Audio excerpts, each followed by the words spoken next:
encore une fois pour cette histoire. Pierre-Antoine Donnet est en direct avec nous. Bonjour, merci de nous avoir rejoints, rédacteur en chef du trimestriel Asia Magazine, auteur de Chine, l'empire des illusions, publié aux éditions de Saint-Simon. C'est une enquête de CNN. Est-ce que vous connaissiez ce système ou alors Laura, moi ça m'a interpellée quand elle le dit, c'est un système mis en place pour que Xi puisse poursuivre ses propres fonctionnaires.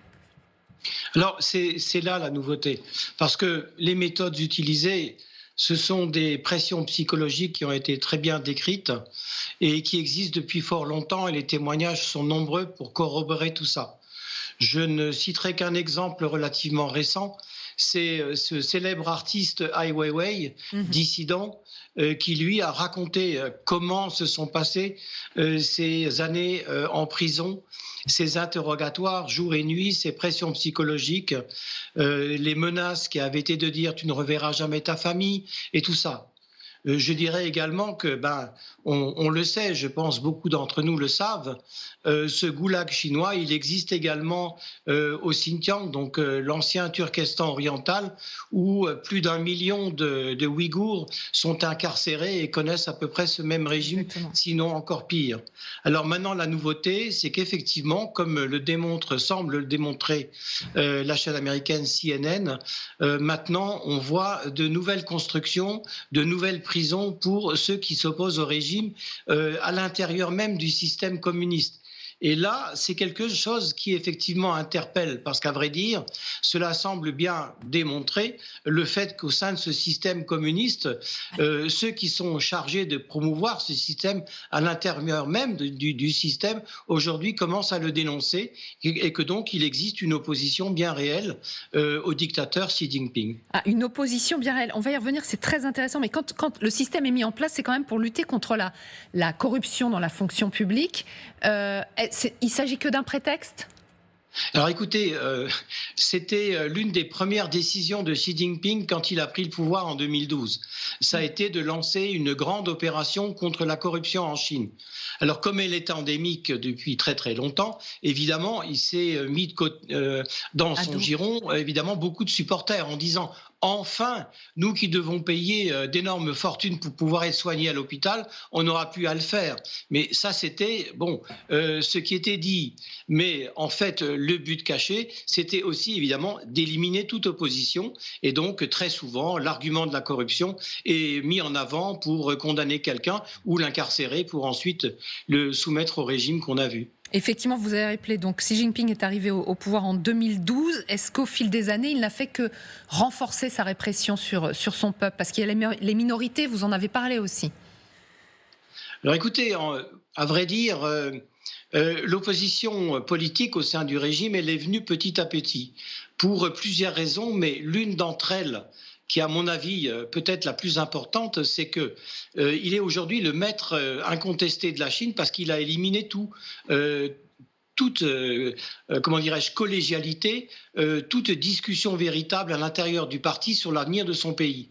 Or, cette collégialité, elle existait depuis la mort de Mao Tse-tung, donc en 1976. Elle avait été instaurée par l'un de ses prédécesseurs, qui n'était autre que Deng Xiaoping. C'était lui aussi, d'ailleurs, qui avait lancé les premières réformes économiques.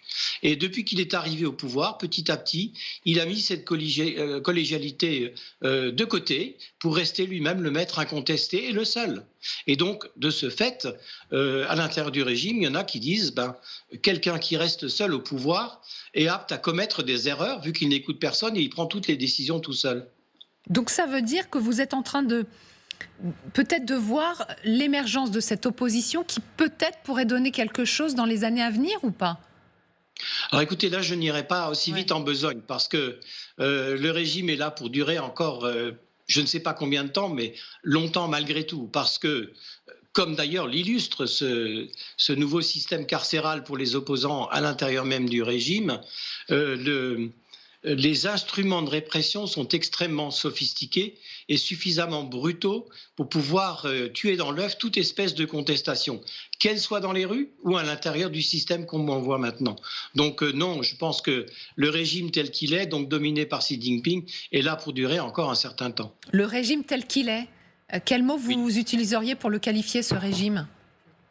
Écoutez, pour moi, c'est une dictature. Je pense que Et même, j'irais même jusqu'à dire que, vu l'absence maintenant de débat à l'intérieur du système, c'est une dictature qui glisse vers le fascisme. C'est une dictature, vous n'avez pas peur des mots. Peut-être, vous restez avec nous un petit tour de plateau sur cette enquête de CNN absolument édifiante et sur ce système, effectivement, où il y a quand même un noyau d'opposition, mais qui, a priori, ne va pas pouvoir s'exprimer. On a vu l'évolution politique, puisque Xi Jinping, par étapes, s'est fait accorder tous les pouvoirs et surtout la pérennité, la durée. Ça, c'est la première des choses. Moi, je me rappelle de la formule qui avait fait d'ailleurs peu de bulles à l'époque, quand Biden, qui venait de le recevoir, a dit que c'était un dictateur. Là, on est vraiment dans la configuration. Alors après, la Chine, c'est complexe. Moi, j'aurais pas d'avis très tranché sur le sujet parce que c'est quand même un univers assez complexe qu'on connaît mal et on ne sait pas comment ça peut effectivement réagir et se passer. Mais ce qui est certain, c'est que là, Xi Jinping met en place tous les éléments, apparemment, d'après ce qu'on a comme information, pour se maintenir au pouvoir et annihiler toute opposition possible sous des prétextes. Effectivement, la corruption, c'est un prétexte qui est intéressant parce que ça aussi un petit peu populaire, entre guillemets. Tout le monde en Chine a souffert de la corruption ou souffre de la corruption. Donc, dire « je lutte contre la corruption », ça permet d'éliminer des opposants politiques tout en ayant une espèce d'image de populaire qui va dans le sens de ce que les gens souhaitent. Et très occidental. Et très occidental aussi, ça parle, bien sûr. Il y a quand même une clé de compréhension qui est, à mon avis, déterminante, c'est que nous, de côté européen et aux États-Unis, c'est les libertés individuelles et les droits individuels. En Chine, c'est pas du tout le cas. C'est l'intérêt collectif et les objectifs collectifs, c'est-à-dire les objectifs de la nation chinoise. Et donc, à partir de là, on voit bien que l'individu n'est rien, alors que nous, il est un. Donc, c'est là où il faut bien comprendre que tout ce qu'ils préparent, tout ce qu'ils font, a toujours une visée globale et collective. Et donc, les intérêts, les libertés individuelles, les droits individuels, c'est complètement subordonné, ce qui est à l'opposé de notre système de pensée. Donc, il ne faut pas les voir avec nos yeux, il faut voir comment eux-mêmes résolvent leurs problèmes.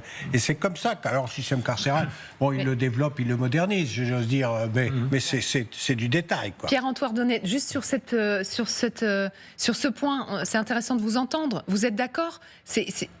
On n'a pas du tout la même conception, nous, c'est extrêmement choquant, mais c'est l'intérêt collectif qui prime encore en Chine ?